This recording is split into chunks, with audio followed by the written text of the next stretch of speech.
Hey guys, good morning. So in this one particular workshop, I'm going to be talking about Bank of Maharashtra.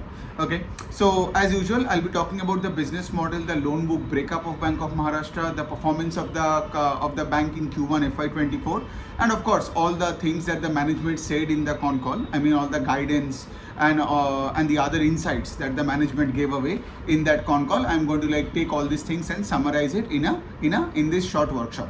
Okay, so अगर मैं bank of Maharashtra का book के बारे में बात करूँ तो 60% of the book is retail in nature. Okay, और and the remaining 40% is corporate. Okay, और अगर आप रिटेल में भी देखोगे तो इनमें agriculture, SMEs, MSME lending, and of course like housing, and then of course you have personal loans. These are all the segments that constitute part of retail. ये हो गया उनका 60%. तो अगर मैं उनका थोड़ा बहुत भी अगर मैं थोड़ा सब डिविजन का ग्रोथ का बात बोलूँ, so the bank has been doing very well. Okay, before sub division let's understand total advances किस रेट से ग्रो किया. So the loan book, the total loan book of Bank of Maharashtra grew 25% on a YOY basis.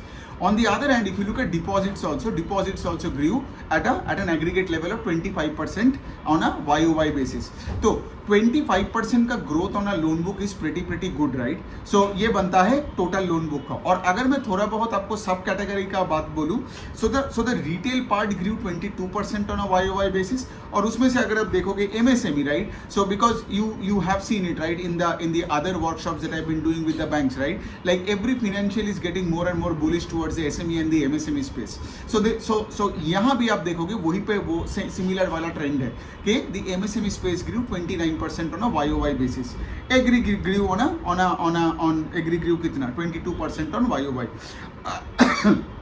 अगर अब मैं asset quality का थोड़ा बहुत बात करूँ, so the asset quality has improved both on quarter as well as YOY, right. और अगर मैं उनका GNPA का नंबर बोलूँ, that's only 2.2%, right, and NPA number is only 0.2%. So asset quality is fairly stable for the bank of Maharashtra. Now अगर मैं थोड़ा उनका जोग्राफिकल डिस्ट्रीब्यूशन के बारे में बात करूँ, so Bank of Maharashtra as the name suggest, right, so उनका मेजॉरिटी ऑफ द ब्रांचेस है महाराष्ट्र में.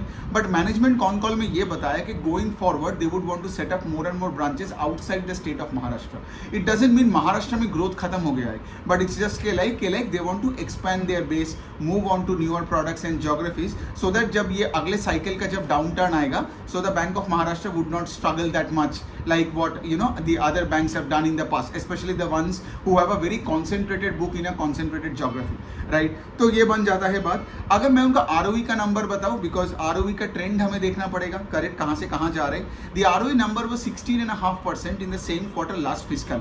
Now the number has gone up to 23% in Q1 FY24, right. So if you just look at the ROE का trend and if the ROE number is going up for a financial, that means you know all the particular parameters are working well.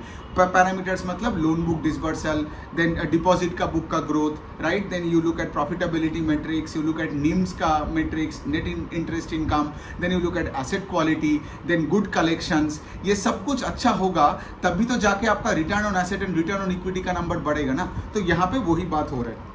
Okay, so second of all इसके लिए अगर मैं और भी आपको थोड़ा सा डिटेल में थोड़ा सा बात करूं, तो कॉन कॉल में मैनेजमेंट ने ये बताया कि that they have onboarded BCG और Boston consulting group, right, for their digital transformation journey.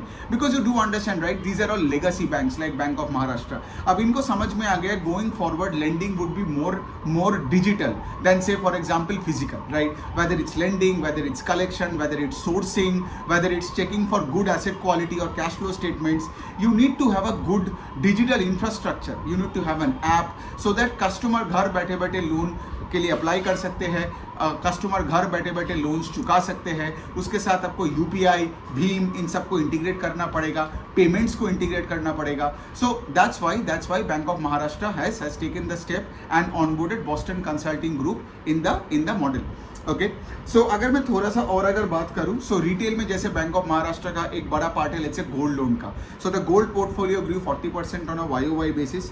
अगर आप देखोगे provision coverage ratio, right, this number I need as high as possible, right, and the provision coverage ratio for the bank of Maharashtra is around 98%. So that means bank क्या बोल रहे हैं कि आज हमारे जितने ही बैड लोन्स है we are completely provided for all those bad loans as of Q1 FY24 के एंड का बात कर रहा हूँ. सो मैनेजमेंट को ऑफकोर्स ये पूछा पूछा गया गाइडेंस में कि लाइक आप बताओ कि लाइक अगले मतलब अगले साल मतलब this current fiscal that we are in, what will be your growth guidance. So the management said that they are going to grow their AUM by 20 और 22% ओवर FY23 का. ठीक है. सो अगर FY23 में उनका एसेट बुक साइज था 100, so FY24 में the asset book size will be 120 because they are now targeting a growth rate of 20 to 22%, right, in FY20. दूसरे एंगल से अगर आप देखोगे तो Bank of Maharashtra has a solid CASA franchise, मतलब they have already built a CASA franchise in a way like the CASA percentage is 50%. That means the bank gets a lot of retail low cost liability deposits. Got it. तो ये भी एक अच्छी बात है. और अगर आप नेट इंटरेस्ट मार्जिन का बात करोगे तो 3.86% है वो, जो भी पिछले एक साल में the NIMs are also like increasing. So overall आज आप देखोगे बैंक ऑफ महाराष्ट्र का हालत सब कुछ ही सही है, कोई प्रॉब्लम्स है नहीं. But again having said that we have to track all this banks, not only bank of Maharashtra but any bank. और आगे जाके देखना पड़ेगा कि लाइक ROE का ट्रैजेक्टरी किस तरफ जा रहा है, राइट, एसेट क्वालिटी किस तरफ जा रहा है, बिकॉज आज सब कुछ बहुत सही है, आगे जाके ये बिगाड़ भी सकता है. So as a retail investor you have to understand that you just cannot look at today's data and get stuck in one particular business का आगे तो यही रहेगा. नहीं, दुनिया हमेशा बदलती रहती है और आपको दुनिया के साथ ना बदलना पड़ेगा. सो अगर Q2 हो, Q3 हो या 3 साल बाद का कोई Q1 में जब आपको प्रॉब्लम दिखेगा तब आपको स्टॉक से निकलना भी है. तो ये समझो, कोई स्टॉक रिकमेंडेशन नहीं है, लेकिन जो ये सब प्रेडिक्ट करते हैं ना कि आगे जाके सब कुछ खत्म हो जाएगा, साइकिल घूम जाएगा, ये हो जाएगा, ये लोग धंधे को ट्रैक नहीं करते. ठीक है, आपको बिजनेस को ट्रैक करना है और उसी तरीके से आपको अपना इन्वेस्टमेंट डिसीजंस को बदलना है. Got it. तो अगर एक बिजनेस पे सब कुछ सही हो रहा है तो उसके साथ रहो. I am not talking about bank of Maharashtra यार, इट्स अ जनरल बिहेवियरल बायस के बारे में मैं बात कर रहा हूँ.